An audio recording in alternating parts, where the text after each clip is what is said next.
All right, thank you for having me. Thank you, very nice. Thank you, Donna. Well, thank you for having me. I'm glad you could all come, and also for folks on Facebook, thank you for joining us. And I'm really excited to talk to you today about a framework that really has its roots, I won't say the year because then you'll know how old I am, but has its roots in my early childhood living on a farm in Dinwiddie, Virginia. And it has actually grown and deeper roots and grown into what is now a framework for thriving. And I'm glad that you said for scholars as well as administrators, because it's not solely for scholars, but I'm focusing on activism within academia around faculty and folks that are doing research, et cetera. But you can extend it to whatever you like. So the first thing I want to actually do is ask you all a question. All right? When you think, it's not a test, by the way. When you think of the word activism, or when you say, oh, activism, I mean, what does that mean to you? Like, if you can see, I am an activist, as an activist, what would you be doing? What kinds of things would you be doing? No answer's too small, no answer's too big. I can always stop you. Yeah? When I think of activism, I think about fighting for what you believe is right, whether or not it pertains to who you are as a human. Even if it's not something that you personally experience or identify, just fighting for what you think is right for all of us. Oh, excellent. I mean, fighting for what's right, regardless of whether or not you, through your identity or whatever the criteria are, have a personal experience or stake in it. Now, anyone else, when you think of yourself or think of activism, hopefully you think of yourself as an activist, what kinds of things do you think you would be doing, or what motivates you? Yeah? I think you would speak up, actively speak up, stand publicly or even privately for yourself. Actively speak up, take a stand, publicly and privately, and I'm glad you said for yourself. That's important. Yes? The flip side of that is that there are many activists who are involved in underground railroads. And so those people are not necessarily being public about what they're doing, but are again, activists. That feeling that there is an injustice and they're trying to individually correct for what's right. Okay, so that's really important. Why am I even here giving a talk? Okay, so that's really important because basically, okay, so what you shared was that there are also activists who are not seen. Their activism is not actually seen on purpose, and usually for reasons that allows the activism to take place. So, essentially what I'm hearing from you is that it's something that is meaningful personally, it's something connected to the human part, our humanness. It's also something that can take many different forms and in many different ways. It's something we can do for others, but also something we can do for ourselves. So I really wanted, did I miss anyone? Okay. I really wanted to ask you this question, one, because I wanted to know what you were going to say, but also because I knew I was going to hear a lot of different perspectives. And often people think of activism as taking one or two particular forms, which are completely valid forms. They're excellent.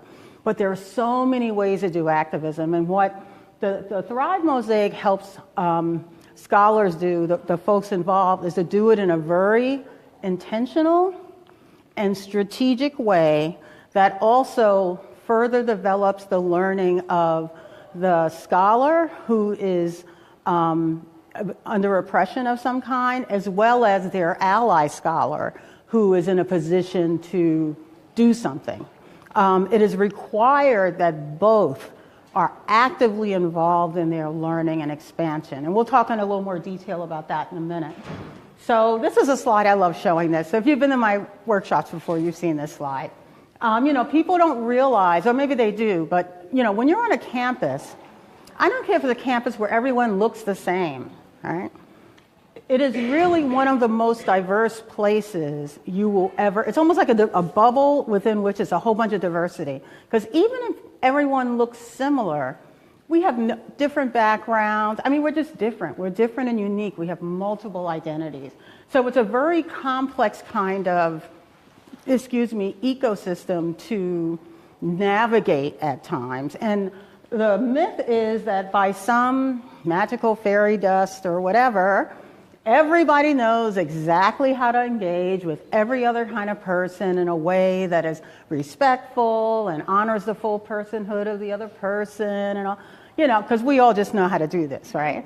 Well, I know I am still working on it. And actually in our society here in the U.S., it's actually not part of the culture to learn these skills. It's just not built in. My hope is one day it will actually be built in. I probably won't be here, but that would be great. So the current landscape in academia for scholars who are different, it could be race, it could be sexual orientation, it could be gender, it could be physical, it could be anything. I mean, there's all kinds of identities.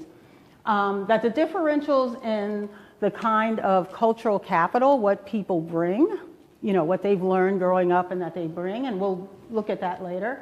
Differentials in bias, the things we filter around, who thinks, I think this is good, oh, they think that is bad. People have different perspectives. And stereotype threat, for people who know that they are actually not on the power end of the equation, often are worried about how they represent the identity that is the one that they are, have less structural power around. So that's important. Also, scholar persistence, and that's, you come in there, even if it's rough, you navigate, and you get through to whatever milestone you have, and then, the ability to just keep doing that, keep coming back, keep going, that's persistence. And to learn from it as well is persistence. And that can be actually deeply influenced by institutional policies and practices. And so if there's a practice of matching people up to mentors without, let's say faculty mentors, without really getting to know the new person and, really understanding which faculty should and should not be matched up with anybody or not everybody, without really being intentional about it, can be very harmful. And then institutional policies, there could be something in the way that dossiers are evaluated for promotion that unwittingly or unknowingly, because of the way it's structured, might pose a barrier. And so identifying those and removing barriers or obstacles it's almost like getting a key log out of the way, and now we can get some water flowing. And then different academic disciplines, and I learned this deeply in my time here at Wellesley. It's one of the things I value very much. Different academic disciplines have different socialization expectations. How you hold your body, how you talk, how you walk, how you do your research or your reading or your teaching. I mean, all of these things are all culturally based. So if you're in chemistry, it's different from bio, which is different from peace and justice studies, which is different. It's very interesting. And so when you have lots of different people coming in with different perspectives and different ways of thinking about their disciplines, that can also be, assumptions can be made about, well, is this person a real, scholar? So that's the current landscape, and these are only 3 bullets. I could have put like 10, but I didn't want to drive you crazy. So I'm a cat person. There's always going to be at least one cat. Let's just go there, okay? So I love this kitten, right? Look at this kitten. Clearly, there are some obstacles. That's clear. It has its eyes on where it's going. It's like focused. Tail is up. It's like, make it happen. We're going to make it happen. And it's just going, right? Great. Now, what we don't know in this picture is it just those last few inches of snow? Is it another 1.5 miles of snow?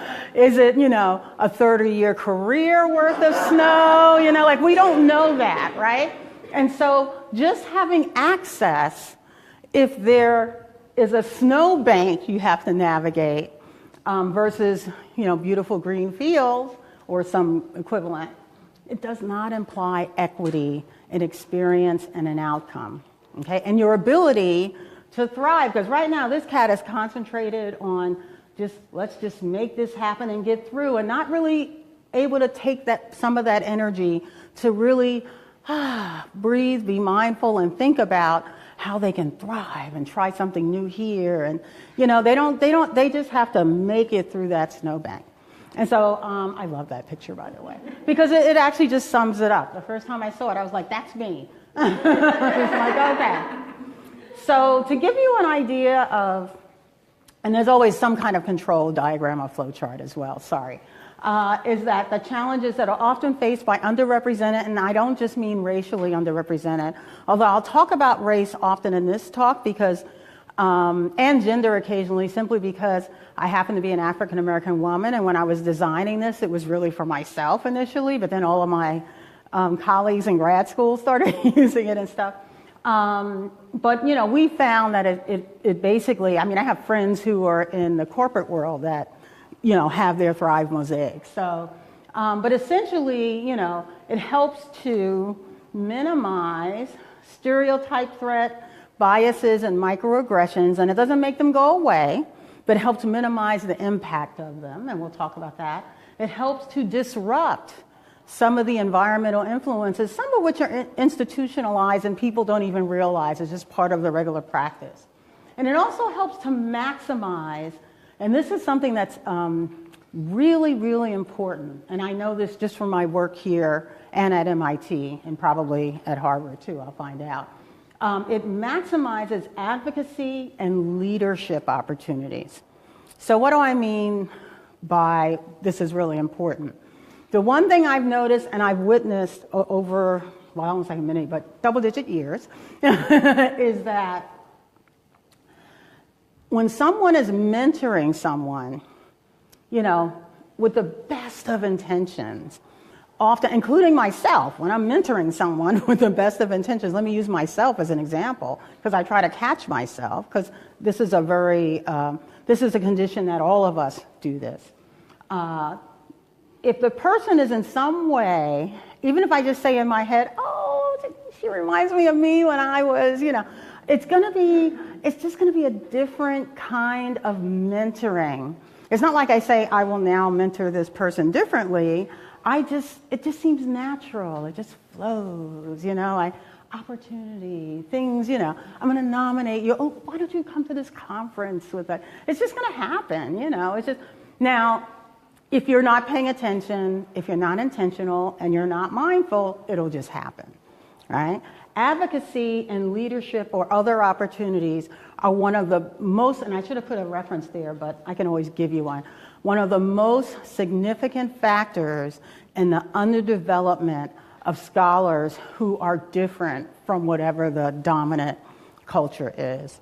And this has been well researched, so it's not even like we got to figure it out or anything. It's been well researched. So my Thrive Mosaic seeks to disrupt influences, negative influences, minimize the impact or effects of these other threats, and maximize the amount of advocacy and leadership and other opportunities that are going to happen. And what you get as a result is this sort of ecosystem of scholar activism, meaning the scholars involved in this, and we'll go into detail, but also scholar growth for everyone in the mosaic, not just for me, but everyone in my mosaic, and I have a huge mosaic at this point. And it helps disrupt inequity, whether intentional or not. It just helps to disrupt it. You don't get everything, but you'll get enough that you can make pretty rapid positive growth and trajectory in your career or whatever. So equitable scholar success, why is that hard? Well, I said a whole bunch of stuff, which probably explains why. But, right now in academia, especially in the more elite or sought-after institutions, and we could do a whole lecture on why they're sought after and why others aren't, but we won't do that today. Historically white colleges and universities, and so those are colleges and universities instituted for a particular race, and actually a particular social class and income level, and actually a particular religion as well. They were really very constrained, but I just sort of squished it all together into one. Historically white colleges, they're very challenging spaces for scholars of difference, but in this case, scholars of color. And especially for African Americans in particular, the historical context of slavery, along with the brutalization, which means you have permission to do what you will to black and brown bodies, is actually it's built into the bones of these institutions. And actually, they've often built these institutions, which is interesting.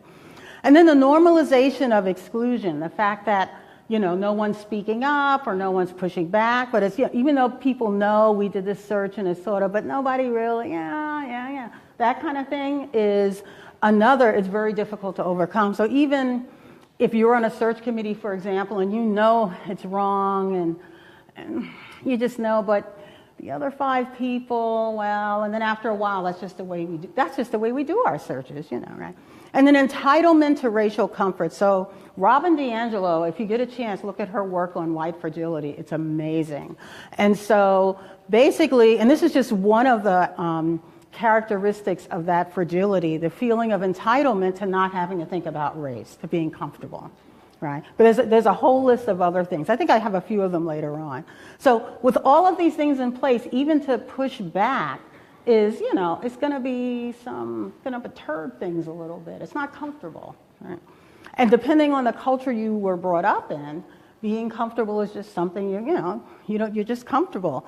In other cultures, they're almost never comfortable, so they're kind of used to that. But when you have all of these people together on this campus, like that first 2 slides I showed, then how do you reconcile that? So scholar activism, and I'm going to just steal all of your answers from earlier on. You're right, it's direct engagement and efforts to disrupt inequitable systems. It speaks truth to power, and I usually translate that to say it makes what's tacit, what we don't talk about as kind of invisible, explicit. So now it's right here in front of everybody. What are we going to do about it? It means making discomforting, I typed that really late at night, so I don't know if that's a real word, but discomforting choices. It means acting with accountability. It means, knowing that, you're going to take some action and you're going to be accountable for it, and we'll see where the chips fall. And then openness to learning and cultural humility. I put them on the same line because the slide was too long, but cultural humility is another really important concept. If you Google it, you'll see some of the folks that are really doing the work around that. But openness to learning is important because when you have a mentor and a protege, or there's actually more roles than that in the Mosaic, people always assume when you have a mentor, like I mentor folks, and they assume whatever, and actually I usually end up getting at least as much as they have gotten. Often I get more when I'm mentoring. It is not, it's a relationship, it's not transactional. So in relationships, it's, you know what I mean, right?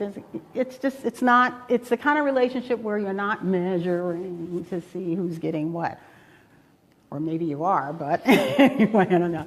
So the Thrive Mosaic framework supports this development by ensuring that any advocacy and mentoring and other activities are race aware or difference aware, depending on what that is, right? And it could be multiple things aware, right? For me, it's race and gender mostly. And that the relationship values and respects the personhood of the scholar, of the scholars in the relationship, completely. Now that sounds easy, but it's actually, if you're thinking about that consciously when you're engaging with the person, you will probably, if you really, literally think about it consciously. I'm valuing your personhood. I'm valuing your personhood. Like literally, it will change the way you interact with that person, even if you see them every day. Because, your brain is filtering and helping to drive the way you engage with people before you've had your first conscious thought. So unless you take the extra time to consciously think about respect or personhood or whatever, it's going to feel different. So you should all practice that and see what happens. And ask people, notice anything different? And they'll be like, your hair, your jacket, let it drive them crazy for a while, and then say, no, I've been thinking about the value, incredibly beautiful value of your personhood. Oh man, and let me know what happens. So, okay, so the goals of the framework is, for me, the ultimate goal is to make scholar activism a norm in academia. This way, whatever other ways that our society changes or evolves or whatever, then we can take steps to make sure that equity and valuing of personhood is always a part of what we end up with. We want to move all scholars over time, hopefully not too much time, like 100 years or something, to higher practices of activism, to incorporating that into what they do. Whether they see themselves as a real activist or not, those are just the kinds of practices that happen to go on in academia or in the corporate world or wherever. Utilizes, this is the part I really like. In the beginning, when people start using the Mosaic, they have to think about how to best do this. But to utilize all, like for me, I utilize all of my available networks. So that includes, professional networks, friends, family, online. I mean, all of my networks are utilized within my Mosaic. And any capital, any advantage associated with them is used as well. And I'll show you specifically how I do it in a few minutes. And then, of course, the ultimate goal is that, in fact, this is more like a milestone or a check-in. If both scholars are not being developed, then you have some work to do, okay? So they both have to be developing in the various ways, whether it's increasing your cultural competency or whatever it is, or you got some work to do. So cultural capital, I've just thrown that out there like 3 times. What the heck? Okay, so again, this is a much longer list, but I just wanted to give you an idea. If you look at Yosso's work, Y-O-S-S-O, and I think I have the reference on another slide, 2010, I think, you can get the full list. So basically, it's all the collections of skills, habits, things, all the stuff you've learned to do, and so it positions, this is the thing I like, it positions culture as a resource. And so the Mosaic is very interested in deploying resources. And so culture actually can be used strategically as a resource. Now, there's always a differential accumulation of capital, right? Because some people, if you're low income or if you're first gen, or you may not have access to academic capital. So I'm first gen, and when I first got into, we won't even talk about going to undergrad. When I got into MIT, first of all, I didn't really know what it was, but my advisor made me apply, and I was like, oh, okay, I'll apply to MIT. But my family was like, we were calling it MIT. Well, I mean, we didn't, and I had never heard of Harvard at all, ever heard of Harvard. I mean, it's a big world out there, right? And so we think our bubble is, but it's actually a huge world out there. And so luckily I had someone who used his capital and knowledge to advocate for me to get me. I mean, that's all of these experiences over the years have helped me to, I've dovetailed into this. So, but because of that differential accumulation, all it usually does if we don't disturb it is just reproduce inequity. That's all it does. So we want to disrupt that, right? And then socialization practices, people don't often think about this, but what we think is, good or whatever, or bad, like if you put your feet on the coffee table, my mother will kill you, stuff like that. Those are all just what we call the currency of cultural capital. If I do the napkin right and sit a certain way and go whatever, there's some currency to that. People make assumptions about me that you know what I mean? And so I learned how to use all the different forks because I know when I go to some kind of fancy dinner, they go, oh, well, she must do this all the time. You know what I mean? So it is currency. I mean, we've all experienced it in different ways in the past. So community cultural wealth has some properties to it. This is just 3. It's a list of 7, I think, 7 or 8. But these are my favorites because I use these all the time. Aspirational. So there's this resiliency and ability to nurture hopes and dreams that I grew up with, right? Eyes on the prize, right? I grew up with that. And my family, my grandmother was they were really eyes on the prize. Okay. Nobody going to college, right? Eyes on the prize. Navigational, the ability to maneuver through systems that might be hostile or might, if they see you doing it, interrupt. And so one of my most favorite sayings, and some of you have heard me say it, is never let them see you coming. You've heard me say that, right? Never let them see you coming. They're like, how are you going to do that? Not to worry, they will never see me coming.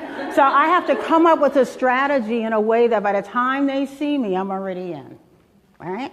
So that's part of that, but I learned that from my family and my community. Resistance, the knowledge and skills to challenge inequality, to figure out how to do that. It's not always by banging on things. Sometimes you want to be strategic in a way. There's all kinds of ways to do resistance, right? And to make something change that previously seemed just completely unchangeable, right? So, for example, there are some committees on Wellesley's campus that are doing some things differently, and it's not even a huge change, but it ends up having a big payout in the effect of how students or others experience that. That was very cryptic, so I'll leave it at that because that's for the committee to talk about. But all scholars, regardless of your race, gender, background, whatever it is, income, we all bring cultural capital, and it's really valuable. So whatever your culture, we need your capital, right? It's an asset. And it's an asset for higher education that in many cases, in some cases, it doesn't even exist. There are certain things I've noticed that I'm like, you don't even see that happening in academia, that kind of ability to do that, or you see very little of it. Imagine if we could all bring our full personhood with all of our capital assets and use it to move our institution and our research and learning. What would that look like? That looked good, right? I saw your face. I was like, wow, that would look good. So that's part of, all of that is part of the motivation and sort of, for the Thrive Mosaic. So the Thrive Mosaic has parts to it, and there's one, has humans in it, right? And one of the humans that's very important is the TM, Thrive Mosaic, partner. And so in my Thrive Mosaic, I have actually several hundred partners in my mosaic, but what really distinguishes it from being just somebody in my network kind of thing is I can have an open, proactive, meaning we're going to be doing something when we see stuff, and the person has to value or be working on valuing more understanding a social justice perspective. Now, people are in different places, so you meet people where they are, but if they think that's not important, they're not fit to be in the Thrive Mosaic. You want everyone, both scholars or people, to increase their capacity to engage across race. And I can guarantee you that everyone in the mosaic, including me, has to work on that all the time, right? Or other relevant social identities. Also increasing the capacity for, I'll say, identity insight, or in this case, color insight. And I put some references for some of these. And I think, did I say you could have these slides? Anyway, yeah, so you can. But, so you can look up these references. Or I can just send you the references as well. So, but increasing the capacity to notice that there's someone different. But not like, ooh, there's somebody different, what does that mean? I walked in the many rooms and you can just see the room, just sort of, Yeah, not that kind of noticing. To notice it as something that should be paid attention to as we work together, right? And for the partner especially, because they're usually the person from a privileged group, possibly, because sometimes I'm the partner in someone else's mosaic. Resilience is important. And resilience is something that you gain more of through practice. It's not, very few people just have it in complete, total fullness. It takes a lot of practice. And actually for me, the resilience is one of the critical benchmarks. If someone gets to a point, you'll see this often, where someone will be doing work as an ally, trying to help, but there's a point where it's just too much, too uncomfortable, and they withdraw, right? So, and they went as far as they could, and I hope they come back and try to get further. But, at the point where they cannot go further, then they need to take a break. So resilience is important. And then practices of cultural humility. Oh, there's the reference, Gallardo. Okay, so that's just important. And so that's important for everybody, including me. But cultural humility, meaning being open and just inquisitive about what you learn about other cultures and your engagement with other people. All right, so this is sort of what it looks like, abstractly.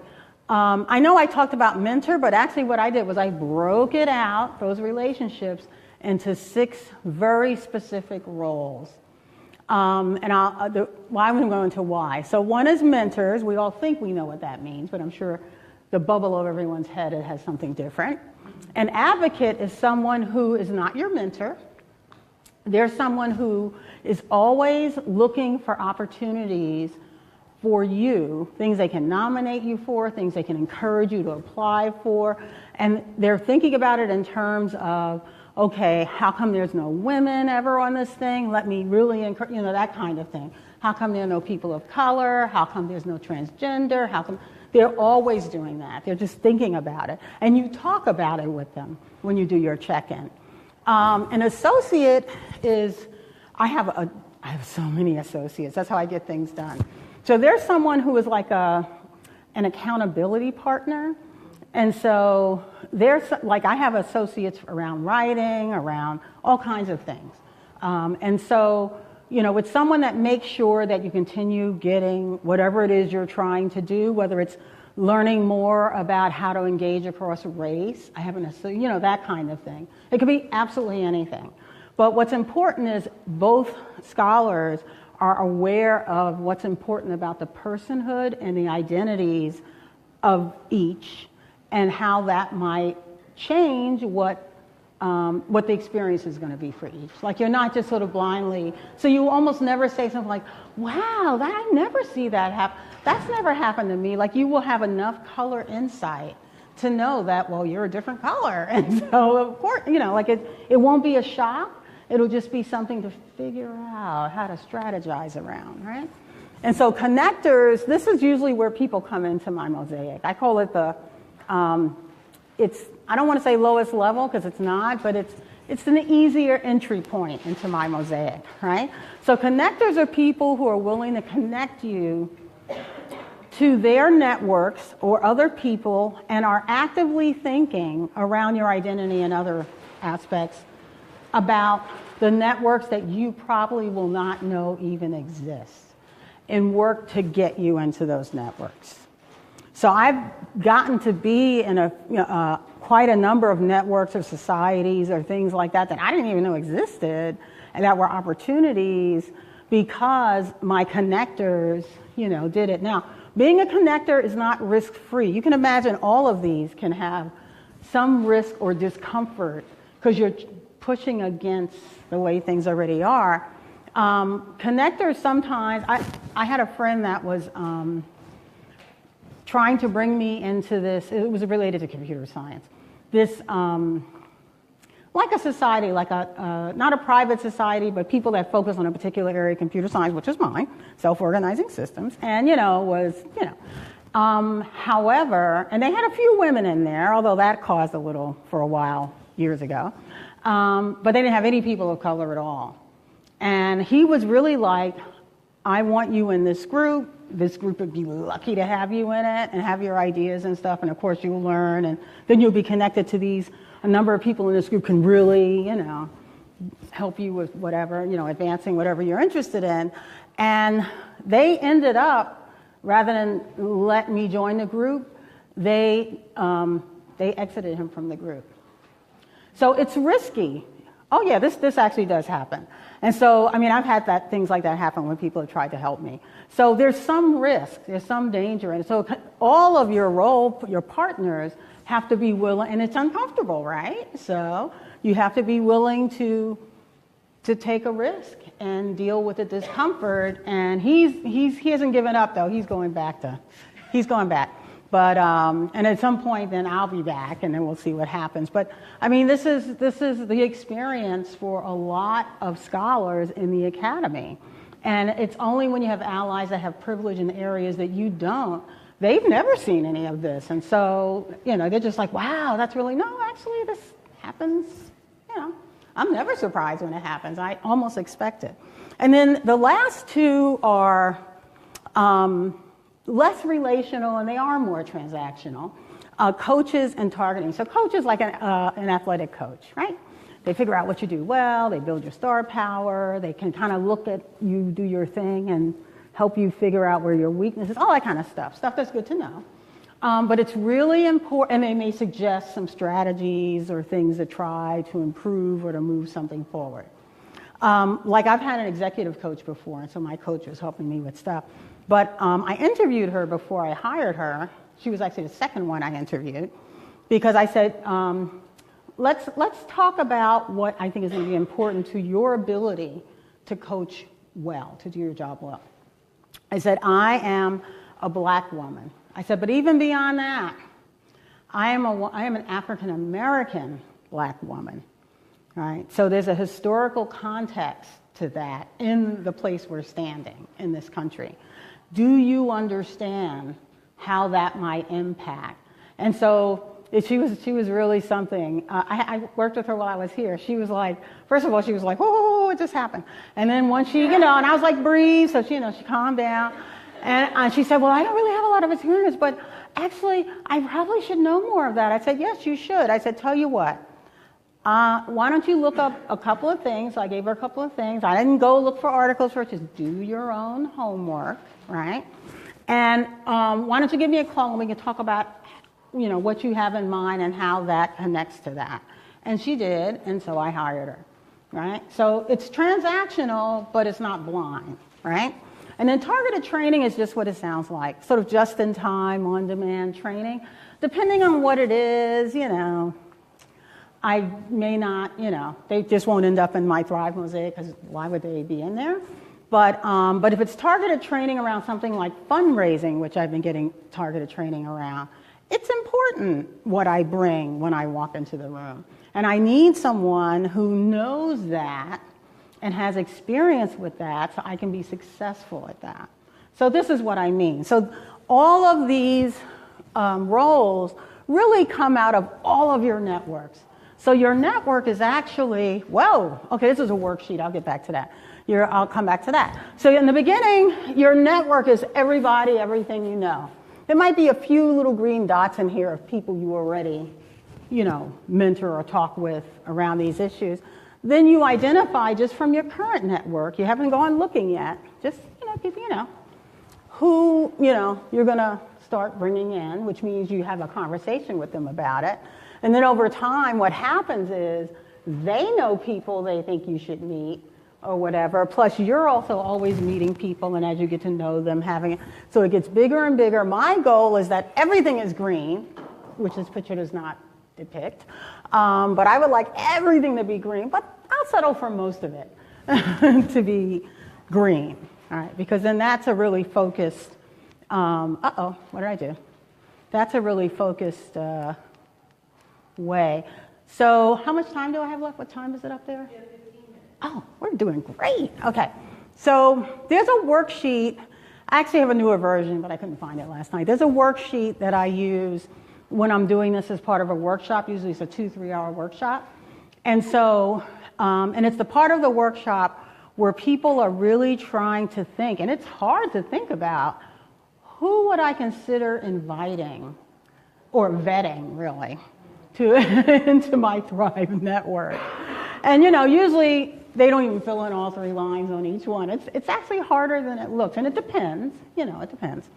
And also, it's more than just these labels here. I mean, I just threw some labels up. We actually brainstormed before this to think of what other places, because there are places you're not used to thinking in this way. And then they do some work around how to do the ask or how to have that first conversation, etc. But at least you have the worksheet so that you can begin thinking about this. And so this is just a little snippet. Okay, I do use Excel for mine. One of the things I want to do over the next year or so, because I'm going to have a few students, graduate students working with me, is to convert this into some kind of online that doesn't look like Excel and can have some capacity. I mean, I have to do everything manually, you know. But, you know, but if you want to set up something like this, it's an Excel spreadsheet. There's a tab for each row. You can't see the tabs. And then, you know, I have all the information in each one. I said 200, right? But actually, I have well over 300 people in my Mosaic. And they're in different roles, and sometimes someone switches from one role. It's almost like you advance, you know, from one role to another. So if they're a connector and they know that, you know, well, then they'll start. So, well, you know, if you could just do a little more work around whatever, and we talk more about it, and then let's see, you know, and then they advance. They're like, yes, I advanced. So, but I wanted to give you an example of how I activate it, how I use it. So about a year or so ago, not quite, I had a grant that I wanted to apply for while I was at Wellesley. And it's a big grant, and it's kind of a strict grant in the way you write it and everything. And so I was like, oh, here we go. I said, all right, and it was a STEM grant. So I said, all right, let me activate my network. Let me talk to some people just who I know have had huge grants, just to get an idea of what, you know. And then let me talk to some people that are really good at writing the data section, and let me get a couple of associates lined up to make sure I get the parts written and things done. So anyway, I went down the whole list. I just go through my spreadsheet thinking, okay, because I have to do it manually, right? It can't even do a recommender thing for me, so I'm doing it manually. But at the end, I had about 10 people that were for specific things, and I contacted everyone. Everybody was like, yeah, that's great. Set it up, you know. And so this way, I had 3 people making sure I was checking on their stuff too, that we were getting it done. I wasn't writing it at the last month, because that's what would happen. And, you know, folks that had insight around the different parts of what had to happen. And a couple of them had that particular grant before. And then one of them said, oh, I know the program officer there. I said, well, don't call them, but, you know, tell me about them, right? And that was actually what turned out to be incredibly important. And, you know, put it together, and we got the grant. And it's not an easy grant to get. So, and it was pretty big for anybody, but also, anyway. So what I did was I deployed my Mosaic. And then every once in a while I say, you know, I have a couple of mentors who think about my whole trajectory, my whole career. Usually mentors are for very specific things. And I was talking to one of them a few weeks ago, and he said, oh, wow, you've done a lot of stuff. You've got 2 publications coming out. This is good. He said, when's the last time you did a keynote somewhere? And I said, well, I think. He said, so make sure you get 1 keynote. There's like we figure out a couple of goals, and then I think, well, where would be a good place to do a keynote? So I look through my thing, get a couple of people, talk to them about that, and these are my advocates, and someone will say, oh, you know, let me get back to you. I think and next thing you know, you're doing a keynote for, like, I don't know, the College Board or whatever, which was how I got to do the keynote for the College Board's annual conference. So, you know, I mean, this is how you use your Mosaic, because, you know, just working hard and just doing what the kitty cat was doing is not going to get you all of that, and you're just going to be exhausted, and you're going to get bitter at the end. Whereas I'm actually pretty happy. So, we're going to start wrapping up, but I wanted to give you some, food for thought is what it says. You know, having seen all of this, whether you decide to think about how you can use or what you can do with it, or just do your own thing, you know, think about how for you is an authentic, credible way to engage in activism, right? And, you know, just like it's credible to do it underground, to do it overground, to do it on, you know, however you do it. But think about for you, and it's important that once you decide what that is, that you start. Pick something, anything that you know should not be the way it is, and start. Also, and by start, I mean also, before you go too crazy along with the thing, what areas of growth, whether it's around race awareness, cultural competency, white fragility. A great book to read is Waking Up White by Irving. But Robbin D'Angelo's stuff is just online, so you don't have to buy anything. And there's other stuff. Yoso's online. That's a really good one. Cultural humility is a good one. So just think about some of these things that you just heard me say, but read one or two papers just sort of see what it is, and then go back to the first question.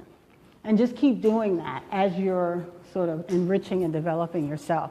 But there's one thing to always remember: to be a Thrive Mosaic partner is never a neutral act. And the privilege of being able to be comfortable. If you're used to, I won't say, because then people will be uncomfortable. You're going to have to just let that go. Just going to have to let it go. If you can't let that go, you will not be able to do this work. You will not be able to do this work effectively.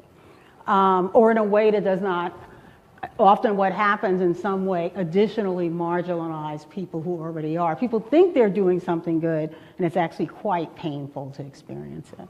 Of course, if the development of both scholars isn't taking place, it doesn't have to be equal speed, but everybody has to be moving in the same direction, then you need to have that conversation. And I always find a good place to start is, where can I disrupt the practices of oppression or obstruction, whatever it is. If I see something that I'm like, yeah, but where can I disrupt just that one thing? If you pick one point, it can actually sometimes surprisingly make a big difference.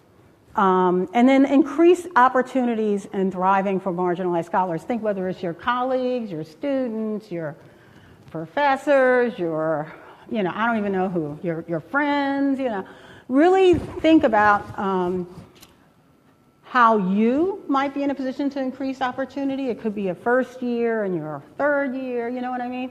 Or think about how you're a supervisor, but you have, and even they don't have to be your direct reports, you know what I mean?